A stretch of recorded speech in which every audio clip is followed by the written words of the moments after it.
Mamasyal ulit tayo dito sa aming bukid. Eto naman ako, syempre, ayan, model ko na yung aking sarili dahil wala naman ibang mag-model dyan kundi ako.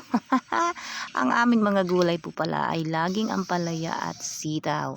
Kapag hindi naman ako masyadong busy sa gawaing bahay, ay nandito rin naman ako sa bukid, tumutulong sa aking mister at syempre sipagsipagan ako paminsan. Ito nga po pala ang aming tanim na ampalaya. Yan. Dito namin yan itinanim sa palayan kasi mas madali siyang mapatubigan. At syempre habang naglalakad-lakad ako, yan, nakita nyo ba yun? Mayroong kumatikate. Syempre kinamot ko muna.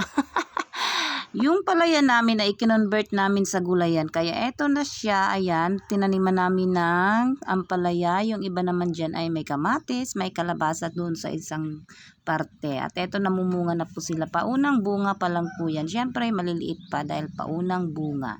Nandito rin po yan sa tabi ng aming palayan. Ayan yung aming gulayan naman. Kapag Sabado at Linggo, nandito talaga kami, pati na yung aming tatlong anak, lalo na kapag wala akong ginagawa sa aming bahay. Huy, hala, ano ginagawa mo?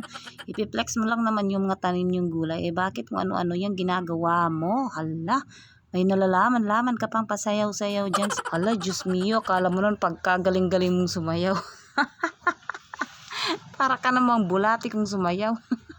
Dito, ang tanim naman namin ay okra. Dito lang din naman yan sa tabi ng aming gulay na ampalaya. Ayan.